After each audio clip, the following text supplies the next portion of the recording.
Dan kita mengambil tafsir dari surah yang pertama dari akhir, Qul a'udzu birabbin nas dan Qul a'udzu birabbil falaq. Nanti baru kemudian lanjut ke surat-surat berikutnya. Ma'asyiral muslimin yang dimuliakan Allah Subhanahu wa taala, dua surat Qul a'udzu birabbin nas dan Qul a'udzu birabbil falaq adalah dua surat yang disebut dengan muawwidzatain, dua surat perlindungan.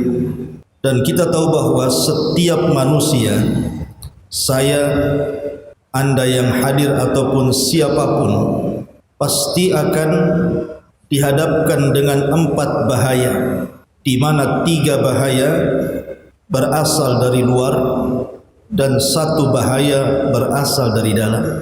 Dan 4 bahaya ini sangat mengancam kehidupan kita, baik dunia kita ataupun akhirat kita. Makanya kemudian 2 surat ini diturunkan untuk melindungi kita dari 4 bahaya itu.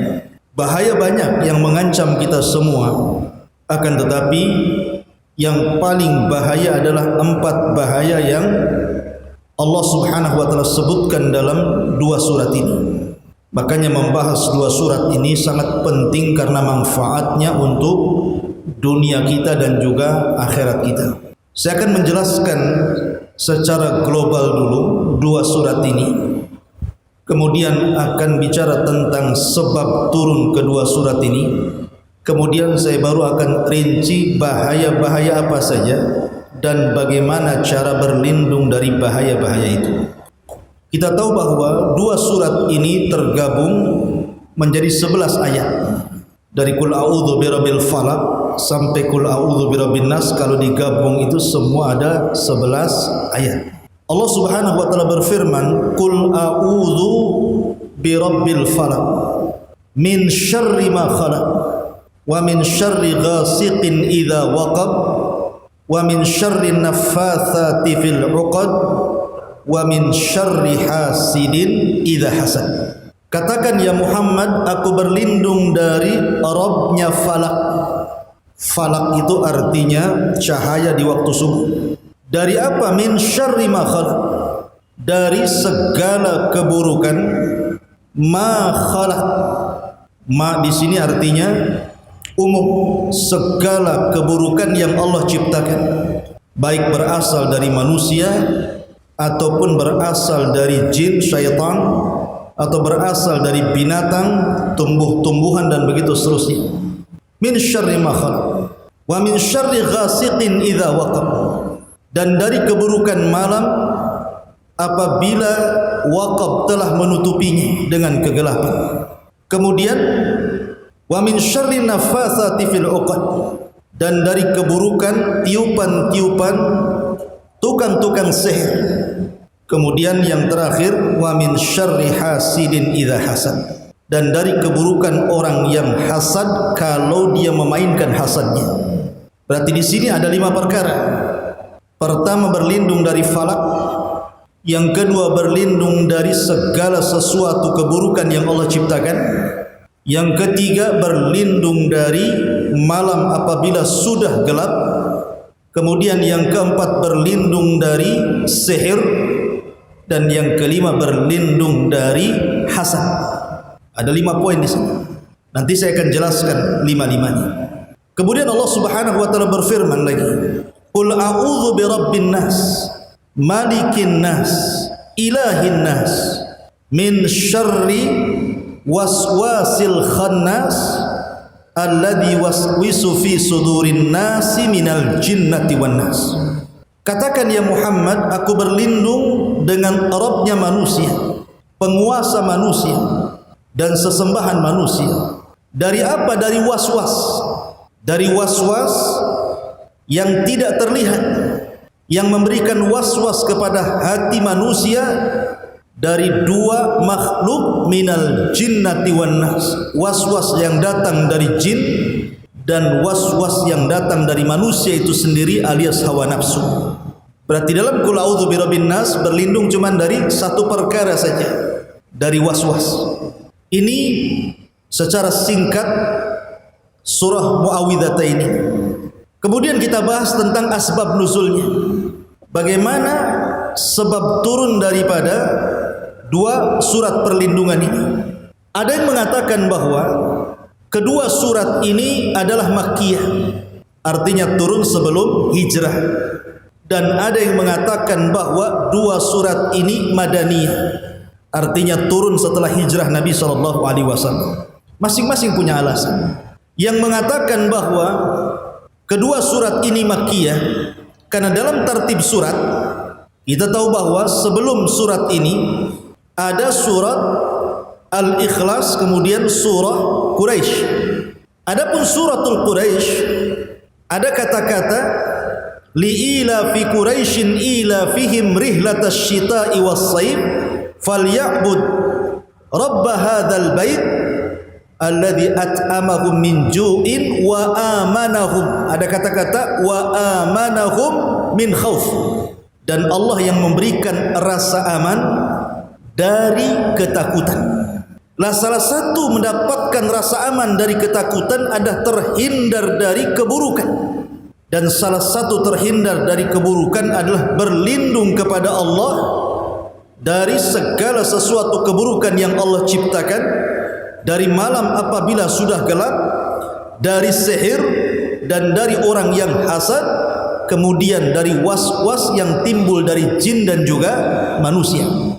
Kemudian juga tartib ayat setelah suratul Ikhlas, qul huwallahu ahad Allahus samad lam yalid wa lam yulad wa lam yakul lahu kufuwan ahad. Sebagaimana seseorang itu hanya menggantungkan diri kepada Allah dalam amalannya, maka dia pun harus meminta pertolongan dan perlindungan kepada Allah dari setiap keburukannya. Makanya Allah mengatakan qul a'udzu birabbil falaq, kemudian qul a'udzu birabbin nas. Kita harus mengikhlaskan dalam isti'adzah bahwa kita tidak boleh berlindung kecuali kepada Allah dan tidak boleh meminta pertolongan kecuali kepada Allah Subhanahu wa taala. Dari sini karena dua surat itu Makkiyah, maka Muawwidhataini juga disebut Makkiyah. Adapun yang kemudian yang mengatakan bahwa dua surat ini adalah Madaniyah. Dua surat ini adalah Madaniyah, artinya bahwa di zaman Nabi SAW, di zaman Rasul sallallahu alaihi wasallam itu ada seorang penyihir namanya Labid ibnu A'sam. Labid ibn A'sam, orang yang berasal dari Bani Zuraik, kemudian terpengaruh dengan Yahudi karena diasuh oleh seorang Yahudi, maka agamanya jadi Yahudi. Lah Labid bin A'sam ini terkenal tukang sihir di zaman itu. Lah orang-orang Yahudi Madinah itu, mereka dari dulu berusaha untuk menyihir Nabi SAW tapi tidak bisa. Akhirnya kemudian orang-orang Yahudi datang kepada Labid ibn A'sam, disuruh untuk menyihir Nabi SAW. Lah Labid bin A'sam ini setelah kemudian diberikan tawaran yang besar dari harta dan kekayaan, akhirnya dia mau. Maka disebutkan di dalam hadis yang sahih dari Aisyah radhiyallahu anha. Jadi Aisyah radhiyallahu anha menceritakan bagaimana terkena sihirnya Rasul sallallahu alaihi wasallam. Jadi suatu ketika Nabi sallallahu alaihi wasallam setelah disihir oleh Labid bin A'sam ini, akhirnya Nabi sallallahu alaihi wasallam terkadang melakukan sesuatu yang tidak pernah dilakukannya. Contohnya umpamanya Rasul tiba-tiba mandi junub, padahal dia tidak junub. Tidak pernah mendatangi istrinya, tapi dia perasaan sudah mendatangi istrinya, kemudian besoknya dia junub. Ada juga yang mengatakan bahwa Nabi SAW dilemahkan badannya. Nabi itu kan punya kekuatan sama dengan 40 laki-laki kekar kan gitu. Tapi ketika kena sihir melemah dia.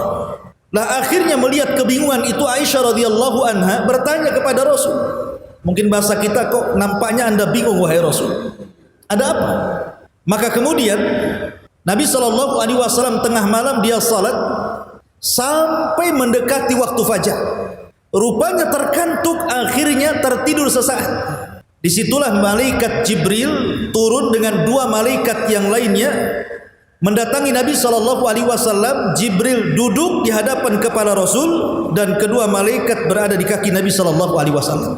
Kemudian Jibril bertanya kepada kedua malaikat, kenapa? Ada apa dengan Muhammad SAW ini?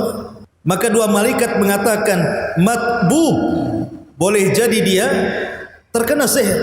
Karena orang Arab, mereka menganggap tukang sihir itu tabib. Karena di zaman jahiliyah itu justru kalau mereka ada masalah, sakit atau apa, mereka datang ke dukun. Maka mereka mengistilahkan dukun itu tabib. Mungkin dia terkena sihir. Kemudian Jibril mengatakan, man saharahu, siapa yang menyihirnya? Maka dua malaikat itu mengatakan, Labid banatu Labid ibn A'sam, anak-anak perempuan Labid bin A'sam, atas suruhan Labid bin A'sam. Kemudian kata malaikat Jibril, lalu di mana bukhulnya?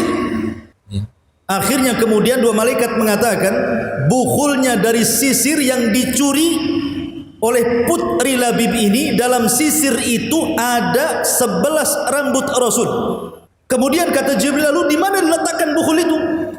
Maka dua malaikat mengatakan diletakkan di sumur Ranunah. Maka ketika itu Jibril disuruh untuk membacakan dua surat yang merupakan sebab turunnya dua surat ini dan dijadikan ruqyah, meruqyah Nabi SAW. Qul a'udzu birabbil falaq, lepas satu ikatan. Min syarri ma khalaq, lepas dua ikatan. Wa min syarri ghasiqin idza waqab, lepas tiga ikatan. Wa min syarri naffatsati fil 'uqad, lepas empat ikatan. Wa min syarri hasidin idza hasad, lepas lima ikatan.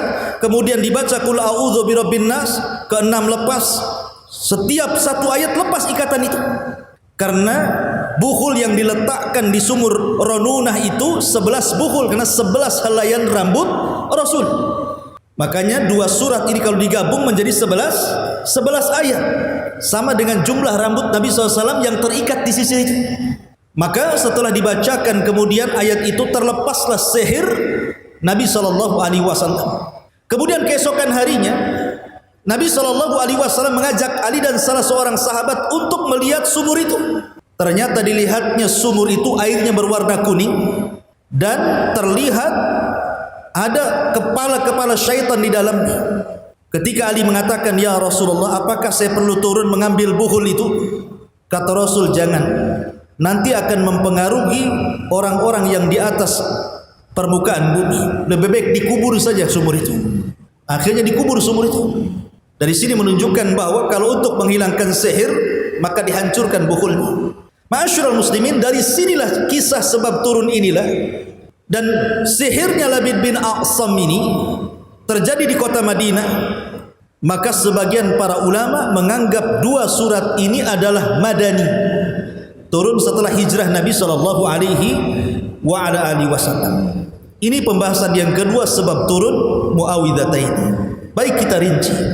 Allah Subhanahu wa taala mengatakan, "Qul a'udzu birabbil falaq." Katakan ya Muhammad, aku berlindung dari Rabb pemilik falak. Berlindung dari Rabb pemilik falak. Apa itu falak? Falak itu artinya adalah sobah, waktu pagi. Hilang malam, waktu pagi. Artinya sudah terang. Atau diartikan nur, cahaya. Seolah-olah Allah ingin mengatakan, katakan ya Muhammad, aku berlindung dengan Rabb pemilik cahaya, Rabb pemilik waktu pagi, dari setiap keburukan di malam hari. Karena malam itu keburukannya luar biasa. Jangan anggap remeh kehidupan malam itu, karena banyak keburukan di malam hari. Ada juga yang mengatakan falak itu artinya sesuatu yang terbuka. Falak, jadi kalau seandainya antum nanam biji, kemudian hendak tumbuh, maka biji itu akan terbuka, kemudian tumbuh. Itu disebut falak. Maksudnya gimana? Di dalam Al-Quranul Karim Allah mengatakan, awalam yaral ladzina kafaru anna samawati wal ard kanata ratqan fafataknahuma wa ja'alna minal ma'i kulla syai'in hayyin afala yu'minun. Kata Allah, Tidakkah orang-orang kafir itu melihat? Dulu langit dan bumi itu kana taratkan, keduanya itu bersatu seperti ini. Jadi langit dan bumi itu bersatu. Kalau sekarang kan langit di atas, bumi di bawah. Dulu bumi dengan langit itu ratkan, artinya bersatu. Fafataknahuma, kemudian kami pisahkan. Maksudnya begini, awal penciptaan itu dimulai daripada ratkun, kemudian fatkun, kemudian falkun, kemudian khalqun. Paham antum? Saya yakin nggak paham. Ratkun artinya melekat. Langit dan bumi itu melekat. Itu disebut ratkun. Adapun yang kedua fatkun, kemudian meledak, dipisahkan. Ada namanya teori Big Bang. Pernah antum dengar teori Big Bang? Penciptaan alam semesta itu. Ya. Kemudian terpisah, terjadi ledakan. Maka Allah pisahkan langit sendiri ke atas dan bumi ke bawah. Baru setelah itu terjadi falqun. Inilah disebut falak. Qul a'udzu birabbil falak. Terjadi pembelahan.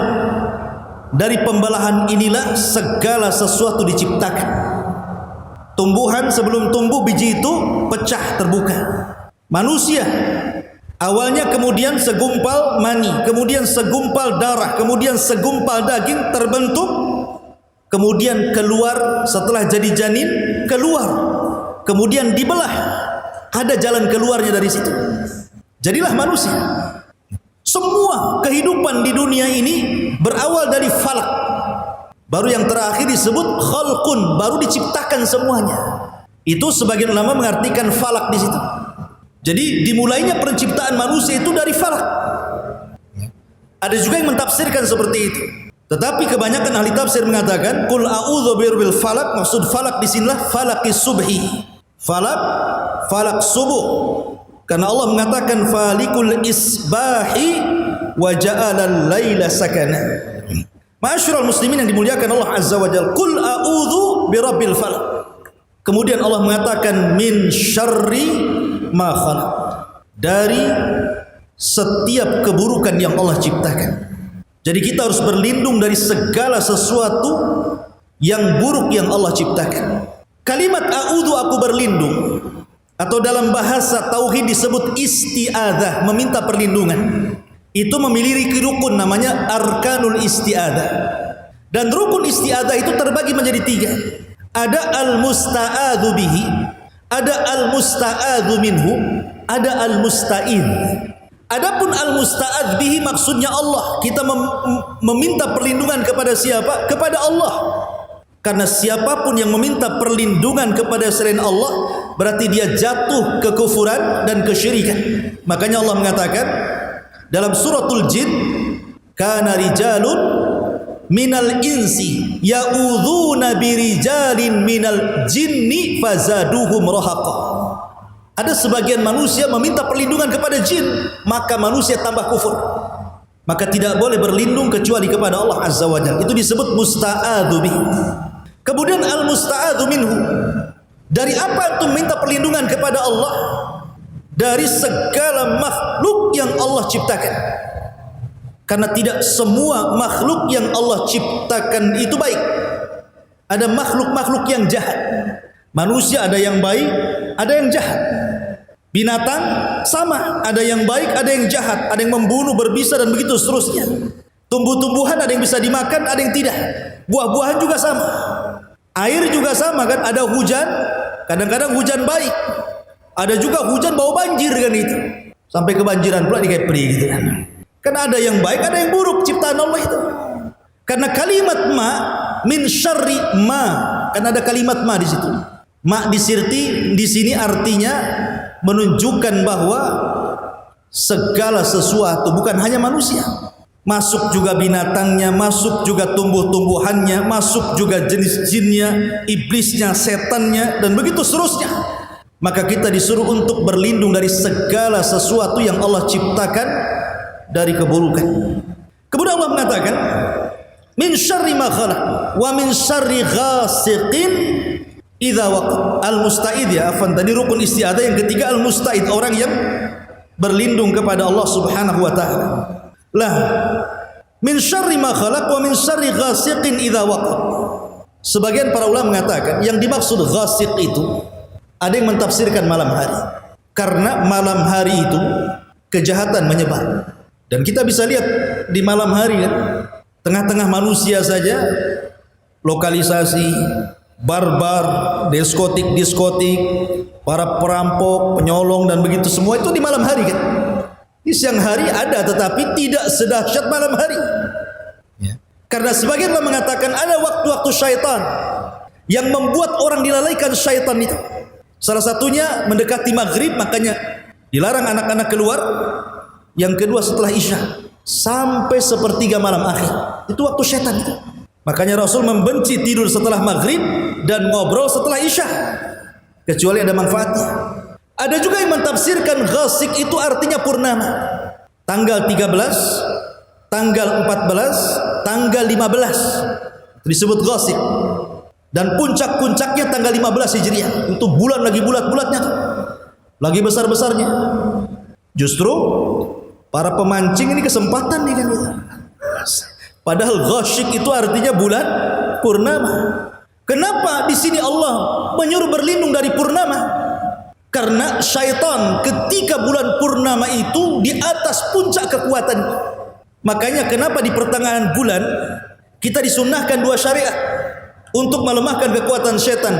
Pertama puasa ayyamul bid tanggal 13, 14, 15. Karena dengan puasa itu melemahkan kekuatan syaitan.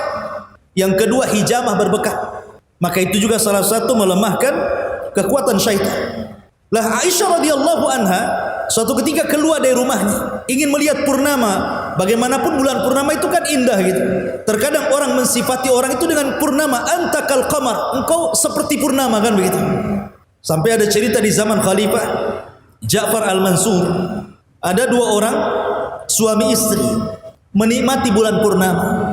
Ini suami ini karena baru menikah, dia sayang dengan istrinya sehingga membuat syair. Kesalahan dia ketika membuat syair, bablas pula syairnya berlebihan sampai dia mengatakan anti talik illam takun kal qamar. Kamu saya ceraikan kalau wajahmu tidak seindah bulan purnama. Bercanda karena melihat indahnya bulan purnama, dia bercanda sama istrinya, anti talik illam takun kal qamar. Kamu saya ceraikan kalau wajahmu tidak seindah bulan purnama. Nyesel dia kata-kata itu padahal bercanda. Makanya ada hadis yang mengatakan ada tiga perkara bercandanya jadi sungguhan dan sungguhnya lagi menjadi sungguh betulan. Salah satunya kalimat saya ceraikan kamu. Saya ceraikan kamu. Makanya akhirnya dia melapor kepada Khalifah Ja'far Al-Mansur. Gimana dihukumnya nih? Cerai atau tidak nih? Dikumpulkan semua madhab. Madhab Syafi'i, Maliki, Hanafi, Hambali dikumpulkan semuanya sama Khalifah. Ulama-ulamanya itu. Kata Khalifah, gimana ini ada kasus nih? Dia bercanda kepada istrinya dan mengatakan anti talik illam takun kal qamar. Kamu saya ceraikan kalau wajahmu tidak seindah bulan purnama. Jatuh cerai atau tidak? Semua madhab, ulama-ulama madhab Syafi'i, madhab Maliki, madhab Hambali mengatakan jatuh cerai, kecuali madhab Hanafi. Ada ulama dari madhab Hanafi tidak setuju. Kalau saya wahai Khalifah tidak cerai, tidak jatuh talak. Kata Khalifah, apa alasan? Karena Allah Subhanahu wa taala berfirman, laqad khalaqnal insana fi ahsani taqwim. Kami ciptakan manusia dengan sebaik-baik bentuk, lebih indah dibandingkan bentuk bulan sekalipun. Kata Khalifah, aku senang dengan fatwa. Aku senang dengan fatwamu katanya. Akhirnya gak jadi cerai dia. Artinya begini ikhwan, bulan itu kan sebuah simbol keindahan. Tapi kalau dilihat daripada syariat, justru bulan itu, bulan purnama itu, biasanya apalagi terjadi di hari Jumat Kliwon lagi gitu ya, ada suara anjing lagi gitu, itu sudah serem kan gitu ya. Ya memang di sini ada yang mengatakan ghasiq itu artinya purnama. Kita berlindung dari purnama karena kekuatan syaitan itu menguat di situ. Makanya Rasul mengatakan kepada Aisyah radhiyallahu anha ketika hendak melihat purnama, ya Aisyah ista'idhi bihadzal qamar. Wahai Aisyah, berlindunglah kepada Allah dari purnama ini. Maka penafsiran yang kedua, ada yang mengatakan ghasiq itu artinya bulan purnama. Penafsiran yang ketiga, ada juga ghasik itu artinya sesuatu yang berjalan di malam hari, baik yang terlihat ataupun tidak terlihat, dan akan mencelakakan manusia. Yang tidak terlihat ya seperti syaitan, iblis, jin gitu ya, yang jahat-jahat yang hendak mencelakakan, mungkin dikirim oleh tukang-tukang sihir, dikirim oleh orang-orang yang hasad gitu ya. Maka itu artinya ghasik. Ada juga bahwa ghasik itu segala penyakit yang akan ditularkan kepada manusia, bakteri-bakteri, ya, virus-virus, baik lewat hawa, angin, lewat pernapasan, macam-macam gitu ya. Maka berlindung dari malam hari, karena terkadang virus-virus itu justru masuk di malam hari. Apalagi ini musim corona ini. Ada juga yang mengartikan ghasik itu seperti itu. Idza waqab, apabila malam sudah tertutup. Kemudian Allah mengatakan, min syarri ghasiqin idza waqab wa min syarri naffasati fil uqad. Kita berlindung dari naffasat. Ada nafsun, ada nafkhun, ada naflun namanya. Bahasa Arab kan gitu ya. Kalau nafsun, dia niup tapi tidak keluar ludah. Enggak keluar ludahnya, itu disebut nafkhun, nafsun, nafasat. Niup tapi tidak keluar ludah. Kalau nafkhun, dia niup keluar ludah. Kalau naflun itu ludahnya saja tak niup gitu. Di bahasa Arab seperti itu ya. Lah maksudnya di sini nafsun itu niup-niup, dan itu pekerjaannya tukang sihir. Dia kalau baca mantra pasti ditiup-tiup tuh. Wah, seperti itu. Kemudian di sini Allah mengatakan nafasat menggunakan muannas, tidak menggunakan mudzakkar. Menggunakan lafaz perempuan, tidak menggunakan lafaz laki-laki. Kata para ulama, karena sihirnya seorang wanita lebih hebat dibandingkan sihirnya seorang laki-laki. Kenapa? Kenapa perempuan kalau jadi tukang sihir lebih sakti dibandingkan tukang sihir laki-laki? Alasannya karena perempuan ini kalau sudah kufur sekali. Dia akan menjual dirinya betul-betul untuk syaitan. Karena tidak punya akal perempuan itu, yang ada perasaan. Makanya kalau sudah sedih sekali, kalau sudah bahagia sekali, kalau sudah nurut sekali. Itulah tabiatnya perempuan. Dia bisa mengabdikan semua jiwanya untuk iblis. Yang kedua, perempuan itu naqisatu aqlin wa dinin, kata Rasul. Kurang akalnya dan kurang agamanya. Karena waktu haid perempuan tidak sholat, tidak puasa. Kurang agamanya. Sehingga ketika waktu haid perempuan itu malas, berzikir aja malas. Bawaannya itu marah-marah saja. Antum tahu lah yang punya istri. Waktu haid kan marah-marah ya. Telat 1 hari nggak ngasih uang aja, wah, ada kiamat. Masyaallah muslimin yang dimuliakan Allah Azza wa Jalla. Jadi dukun perempuan itu jauh lebih sakti dibandingkan dukun laki-laki. Karena tadi sebab-sebab tadi. Min syarri nafasati fil uqad. Lah dukun-dukun ini ketika meniup kepada buhul-buhul sihir itu, ada sifatnya makul dimakan. Ada sifatnya masyrub diminum. Ada sifatnya masmum ditiup. Ada sifatnya itu mu'allak digantung. Entah digantung di pohon, digantung di rumah, digantung di warung yang mau disihir biar gak laku gitu ya. Ada sifatnya madfun, dikubur. Ada sifatnya dilempar ke lautan, ke sungai gitu ya. Ada sifatnya dengan cara menggunakan asap, macam-macam. Sihir itu bentuknya macam-macam. Tapi dalam setiap sihir yang paling bahaya itu dari semua jenis dan macamnya, kalau sihir itu menggunakan uqad, menggunakan buhul, dan buhul itu diambil dari orang yang akan disihir, entah kukunya, entah rambutnya, entah bajunya, entah dalam-dalamannya. Jadi kalau naruh celana dalamnya itu diambil, hilang, jangan-jangan mau disihir saya kan itu. Jadi diambil dari orang yang akan disihir. Makanya Nabi SAW diambil dari apanya? Rambutnya. Yang terlit disihir Nabi SAW, yang jumlah lilitannya itu 11 rambut Nabi.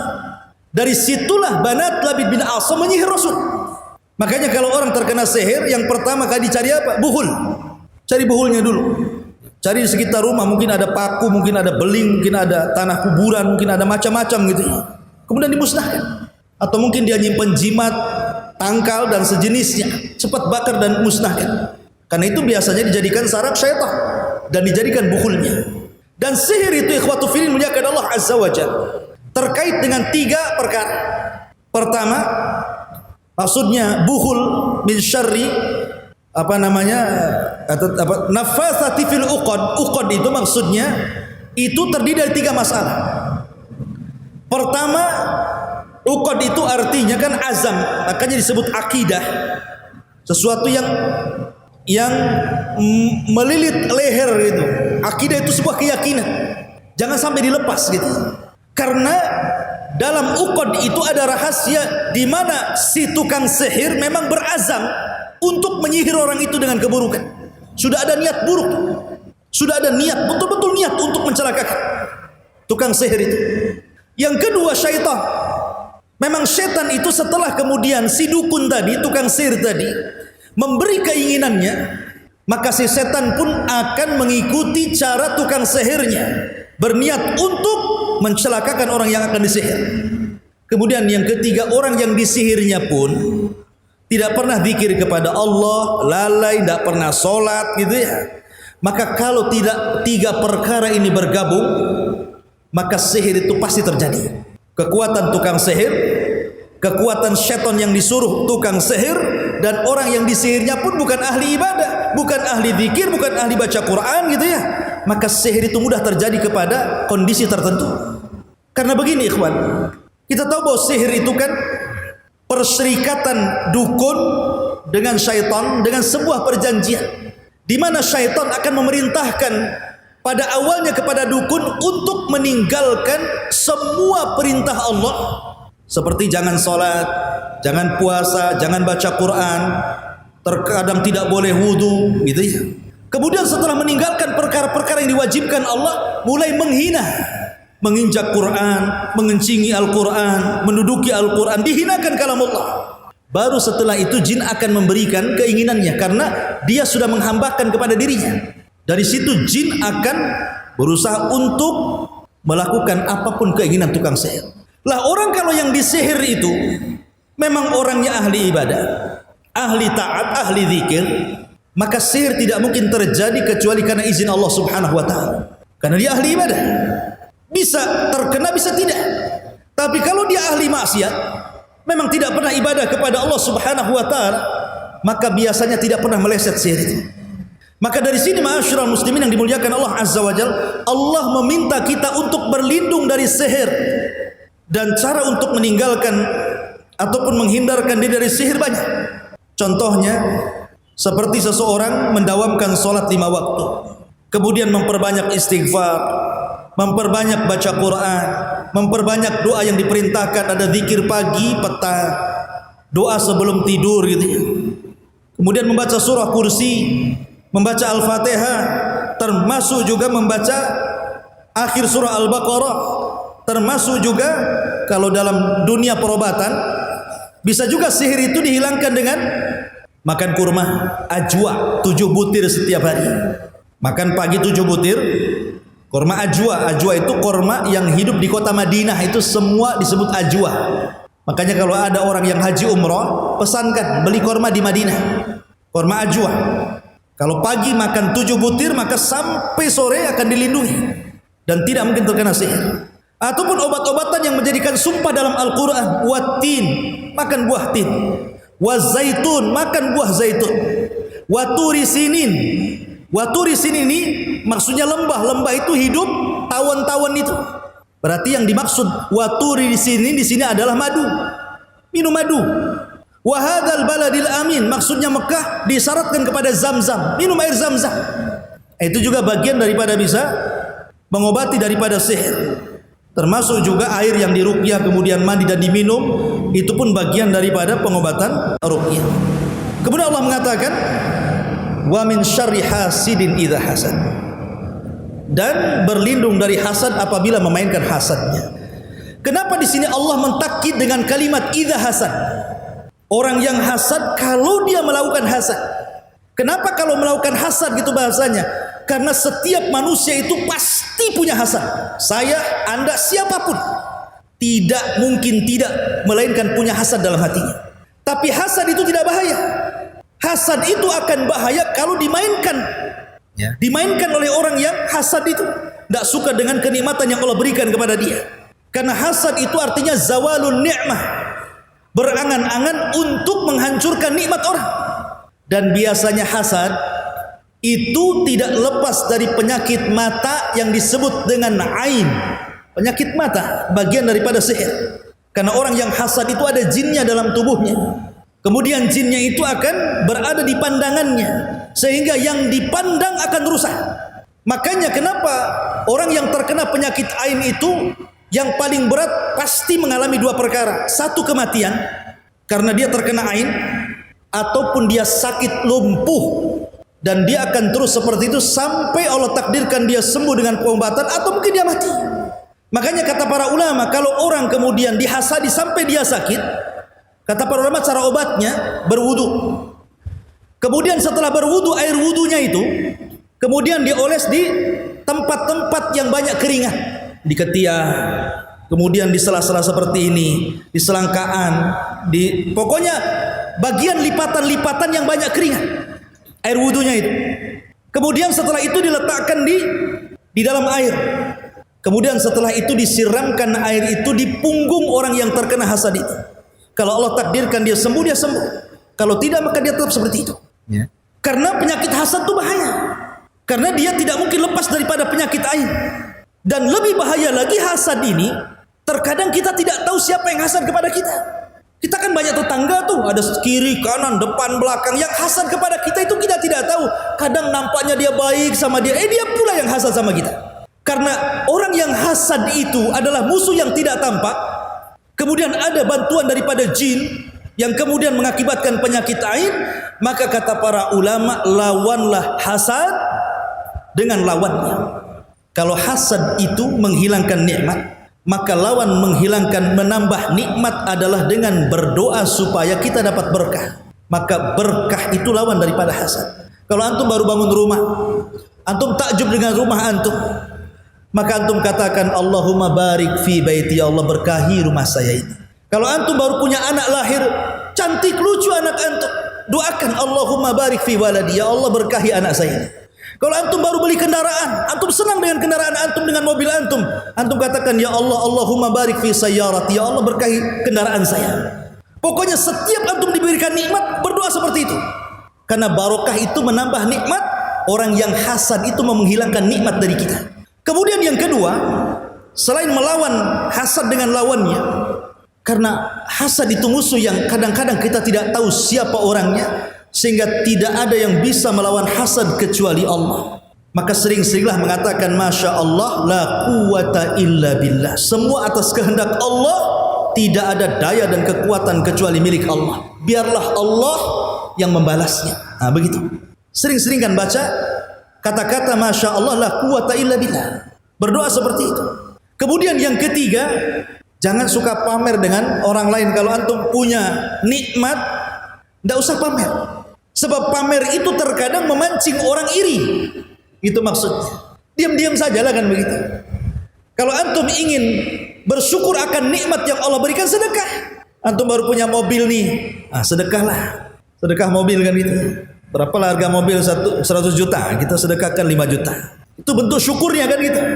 Karena harta yang baik kalau dipegang orang baik, malun soleh li rajulin soleh, kata Rasul. Harta yang baik itu karena dipegang orang baik, orang soleh.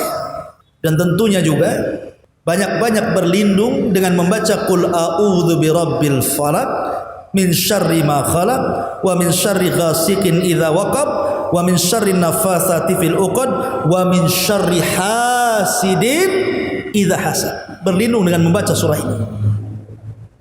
Ini surat yang pertama.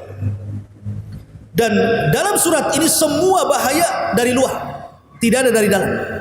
Min syarri ma khalaq, dari luar, makhluk-makhluk Allah. Wa min syarri ghasiq, malam, dari luar. Kemudian dari tukang sihir, dari luar. Kemudian dari hasad orang lain, dari luar. Tapi ada bahaya yang paling bahaya, melebihi bahaya-bahaya ini, karena munculnya dari dalam. Allah mengatakan Qul a'udzu birabbin nas, malikin nas, ilahin nas. Lihat, di permulaan ayat saja itu sudah beda. Kalau kita berlindung dari 4 bahaya pada surah Al-Falaq tadi, kita hanya suruh berlindung dengan 1 nama Allah saja. Rabb falak. Tapi ketika kita berlindung dalam surah Qul a'udzu birabbin nas, kita disuruh untuk berlindung dengan 5 nama Allah. Rabbun nas 1, Malikin nas 2, Ilahin nas 3. Kenapa berlindung sampai dengan 3 nama Allah? Karena bahayanya jauh dibandingkan bahaya yang tadi. Qul a'udzu birabbin nas, aku berlindung dengan Rabbnya manusia. Malikin nas, rajanya manusia. Ilahin nas, sesembahannya manusia. Min waswasil khannas alladzi waswisu fi sudurin nas minal jinnati wan nas. Dari apa? Dari waswas. Waswas itu di mana? Waswas itu di dalam dada kita ini waswas. Dan waswas itu bersumber dari 2 perkara. Pertama, sautun nafsi. Yang kedua, sautus syaitani. Suara hawa nafsu yang memerintahkan kepada keburukan, itu disebut waswas. Kalau antum mau ngaji nggak jadi, lapar nih, beli ke warung aja lah, itu waswas tuh. Mau ke masjid, malas sekali, itu waswas. Jadi kalau seandainya ada suara hati, yang suara hati ini kemudian mendorong untuk melakukan keburukan, itu disebut waswas. Makanya Allah mengatakan wa inna nafsa la ammaratun bisu. Terkadang jiwa itu memerintahkan manusia kepada keburukan. Kemudian yang kedua, sautus syaitan, bisikan dari setan. Bisikan dari syaitan. Bahayanya ikhwan, kalau orang ini terpengaruh dengan bisikan jiwanya, kemudian terpengaruh dengan bisikan syaitan, maka 2 keburukan akan menjadi 1, rusak orang ini. Kenapa demikian? Penyakit manusia itu 2 yang bahaya. Pertama syubhat, yang kedua syahwat. Syubhat merusak agama, syahwat merusak dunia. Syubhat berasal dari syaitan dan syahwat berasal dari manusia, dari jiwa kita yang buruk itu. Karena kalau syahwat itu merusak akhlak, dunia kita dirusak, akhlak kita jadi jelek.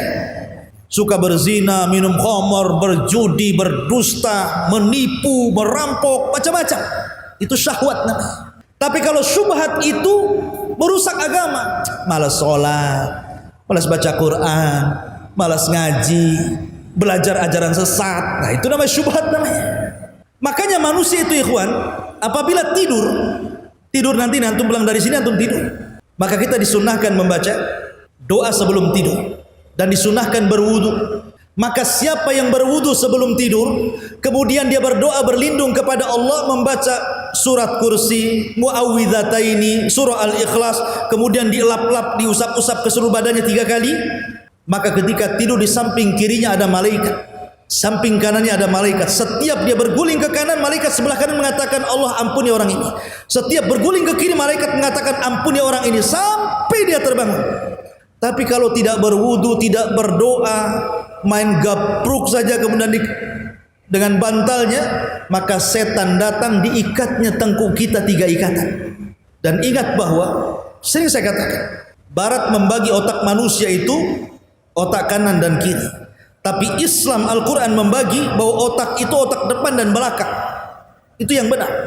Otak depan itu disebut nasiyah ubun-ubun. Otak belakang itu disebut tengkuk namanya. Lah ubun-ubun manusia tidak bisa dikuasai syaitan. Karena Rasul yang berdoa nasiyatim biyadi, ubun-ubunku ada di tangan Allah, sehingga setan tidak bisa mempengaruhi otak depan. Setan itu hanya bisa mempengaruhi otak belakang yang disebut dengan tengkuk. Nah, disitulah setan akan mengikat kita 3 ikatan di situ. Apabila tengah malam, maka setan sengaja tidak membuat antum bangun. Setelah dia ikat 3 ikatan, dia tidur di lubang hidung. Kalau dia ingin kencing, toiletnya telinga kita. Jadi kalau sudah mendengar adzan subuh, setan bangun, kemudian dikencingi telinga kita, kemudian dikatakan sambil dibisikan nim naumatan tawilah, tidurlah, tidur, malam masih panjang, gitu ya. Akhirnya malas dia. Makanya apabila dia terbangun, 1 ikatan lepas. Kalau dia wudu, 2 ikatan lepas. Kalau dia sholat, 3-tiganya lepas. Jadilah dia nasyatan tayyibun nafsi, kata Rasul. Maka di pagi hari dia akan semangat, jiwanya bersih. Makanya kalau orang soleh walaupun malamnya tidur sedikit, terkadang dibuat tahajud, di pagi hari dia tidak pernah ngantuk, tetap semangat hidupnya. Tapi orang pemalas, walaupun dia tidur 24 jam, pagi hari tetap aja bawaannya nguap saja katanya. Karena diikat di sini sama setan, belum diambil ikatannya. Coba 1 hari 3 ikatan, 2 hari 6 ikatan, 3 hari 9 ikatan, 100 hari dia nggak sholat subuh. Wah, itu benang dah kusut kali itu. Dari mana ditariknya itu? Dari sini ma'asyiral muslimin yang dimuliakan Allah Azza wa Jalla, maka setan itu akan menguasai tengkuk. Dari tengkuk inilah setan masuk dari jalan darah kita. Kata Rasul, inna syaitan yajri majra dami ibni Adam. Setan itu masuk dari jalan darah manusia. Ketika setan masuk dari jalan darah manusia, masuk ke hati kita, mulailah dia buat was-was kita. Kalau seandainya dia orang baik, jiwanya juga baik, dia akan berlindung kepada Allah, setan akan lari dari tubuh kita. Tapi kalau dia jahat, maka suara setan akan bergabung dengan suara bisikan jiwa. Klop dia, syubhat syahwat terkumpul, dialah sejahat-jahatnya manusia di permukaan bumi. Ma'asyiral muslimin yang dimuliakan Allah. Makanya kenapa bahaya was-was itu? Karena was-was itu ada di hati setiap manusia, di dada setiap manusia. Kalau musuh yang 4 tadi, bahaya yang 4 itu bisa kita hindari. Bahaya malam, bahaya sihir, bahaya hasad, macam-macam bisa kita hindari, kan itu perkara luar. Tapi menghindari dari was-was ini caranya gimana? Antum datang ke rumah sakit, dok tolong keluarkan jantung saya, jangan kau masuki lagi. Mati gak tuh? Mau kasih jantung pisang?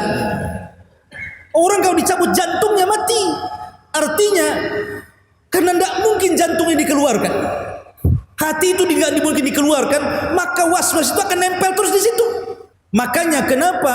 Karena kita tidak bisa menghilangkan hawa nafsu, minimalnya ditekan hawa nafsu itu. Makanya Rasul mengatakan orang yang jago itu bukan orang yang ahli gulat, bukan petarung, bukan petinju, tapi orang yang jago itu adalah orang yang bisa menekan hawa nafsunya. Hawa nafsu hanya bisa ditekan, tidak bisa dihilangkan. Ya. Maka dari situ perlunya tazkiyatun nafsi, manajemen kolbu bahasanya, menata hati. Hanya dengan cara itulah hawa nafsu bisa ditaklukkan. Lah dari sini ma'asyiral muslimin penting kita mempelajari tafsir 2 surat ini, karena memang kalau kita tidak tahu bahaya kita dari luar dan dalam, maka dikhawatirkan kita akan terkena bisikan syaitan dan bisikan hawa nafsu, sehingga kita tidak bisa mengkontrol kehidupan kita, hancur dunia kita, hancur pula akhirat kita. Wallahu a'lam bishawab.